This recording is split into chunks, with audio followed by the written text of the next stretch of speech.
അന്ന് റെജിയോട് ദിലീപ് ചോദിച്ചു എന്ന് പറഞ്ഞ കാര്യം ഇപ്പോൾ പറഞ്ഞു. ദിലീപ് എങ്ങനെയാണ് ഉറപ്പിച്ചത് ഇത് റെജിയെ സംശയിക്കേണ്ടതില്ല എന്ന്? എല്ലാവരും ആ സമ്മർദ്ദം തരുമ്പോഴും ദിലീപ് ഒരു ടേക്ക് എടുക്കാൻ ഒരു കാരണം എന്താ, അങ്ങനെ ഒരു തീരുമാനം എടുക്കാൻ ഒരു കാര്യം എന്തായിരുന്നു ദിലീപ്? ഡോക്ടർ അരുൺകുമാർ, അതിൽ ഒന്ന് നമ്മൾക്ക് ചിലരുടെ കണ്ണിൽ നോക്കിയ കാര്യങ്ങൾ മനസ്സിലാവും, ചിലരോട് സംസാരിച്ചാൽ മനസ്സിലാവും, അവിടുത്തെ അന്തരീക്ഷം മനസ്സിലാവും, അവരുമായിട്ടുള്ള ബന്ധുക്കളോട് സംസാരിച്ചാൽ മനസ്സിലാവും, അവരുടെ സുഹൃത്തുക്കളോട് ചോദിച്ചാൽ മനസ്സിലാവും. നമ്മൾ 4:50 മുതൽ ഇവരുടെ ബന്ധുക്കളുമായും ഇവരുടെ അയൽവാസികളുമായും ഇവരുമായി അടുത്ത് നിൽക്കുന്ന ആളുകളുമായി സംസാരിക്കുന്നു. ഞാൻ അവസാനമാണ് ഈ റെജിയോട് ഈ കാര്യം ചോദിക്കുന്നത്. അതിന് മുൻപ് തന്നെ റെജിയെക്കുറിച്ച് ഞാൻ കാനഡയിൽ എൻ്റെ സുഹൃത്ത് ജിതിൻ ലോഹിയോട് ചോദിച്ചിരുന്നു, UNAയുടെ സംഘടനയുള്ള ജാസ്മിൻ ഷായോട് ചോദിച്ചു. ഇവരെല്ലാവരും ജിതിൻ ലോഹി ഞാനൊക്കെ ഹൈസ്കൂളിൽ ഒരുമിച്ച് പഠിച്ചത്. അപ്പോൾ ഇവർ ഈ സംഘടന ഉണ്ടാക്കാൻ വേണ്ടി തുടങ്ങിയ കാലം മുതലുള്ള ഈ കാലം മുതൽ മുന്നിൽ നിൽക്കുന്ന അവരെപ്പോഴും ചോദിച്ചപ്പോൾ എനിക്ക് റെജിയുടെ പാസ്റ്റ് മനസ്സിലായി. റെജി ഒരു പള്ളിയും പട്ടക്കാരൊക്കെ ആയിട്ട് കഴിയുന്ന ഒരാളാണ്. രാവിലെ കൃഷി നോക്കിയതിന് ശേഷം ജോലിക്ക് പോകുന്ന ആളാണ്. ഇതിന് മേലെ റെജിക്ക് ഒരു വരുമാനമില്ല എന്നുള്ളത് നമ്മൾക്ക് അവിടുത്തെ വീടും ചുറ്റുപാടും കണ്ടപ്പോൾ മനസ്സിലായി. പിന്നീട് റെജിയോട് ചോദിച്ചപ്പോൾ നമ്മൾ റെജിയുടെ അപ്പിയറൻസ് നമുക്ക് മനസ്സിലാവില്ല, കണ്ണുകൾ നോക്കി നമുക്ക് മനസ്സിലാവില്ല കള്ളത്തരങ്ങൾ എന്തെങ്കിലും ഉണ്ടല്ലോ എന്നുള്ളത്. ഞാൻ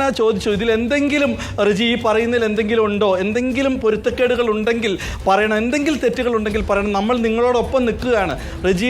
അപ്പോൾ റെജി എൻ്റെ കൈ പിടിച്ചിട്ടാണ് പറയുന്നത്, ദിലീപ് ഞാൻ അങ്ങനെ ഒന്നും ചെയ്തില്ല. പക്ഷെ നമുക്ക് ആ ഒരു അച്ഛൻ ഒരു മകളെ തട്ടിക്കൊണ്ടുപോകുന്നതിൽ കൂട്ടു നിൽക്കുക എന്നൊക്കെ പറയും, സിനിമയിൽ ഒരു പക്ഷേ ഉണ്ടാകുമായിരിക്കും. ജീവിതത്തിൽ അത് നേരിട്ട് കാണുമ്പോൾ നമ്മൾക്കൊരു വിശ്വാസം, നമ്മളും ഒരു വിശ്വാസത്തിൽ നിൽക്കുന്ന ആളുകളാണല്ലോ.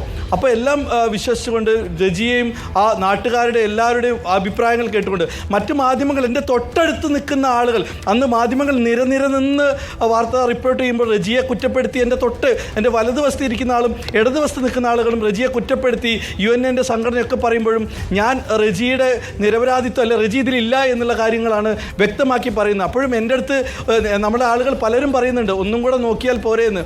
പക്ഷേ എനിക്ക് അവിടെ തോന്നിയ ഒരു വിശ്വാസം അത് സത്യത്തിലേക്ക് എത്തി എന്നുള്ളതാണ് ഏറ്റവും വലിയ സന്തോഷമായിട്ട് തോന്നിയത്. പിന്നീട് റെജിയുടെ നിരപരാധിത്വം തെളിഞ്ഞപ്പോൾ നമ്മൾക്ക് എന്താ പറയുക, പ്രൗഡ് ഓഫ് മൈസെൽഫ് എന്ന് തന്നെ പറയാം. കാരണം ഞാൻ എന്നിൽ വിശ്വസിച്ചു, റെജിയിൽ വിശ്വസിച്ചു, സുഹൃത്തുക്കളിൽ വിശ്വസിച്ചു, നാട്ടുകാരിൽ വിശ്വസിച്ചു, എല്ലാം തന്നെ. പിന്നെ റെജി ചെയ്ത പുണ്യങ്ങളായിരിക്കും, റെജി ചെയ്ത കാര്യങ്ങളായിരിക്കും, എല്ലാം കൊണ്ടും തന്നെ റെജിക്ക് അവിടെ എല്ലാം അനുകൂലമായ ഘടകങ്ങളായിരുന്നു എല്ലാം ഉണ്ടായത്.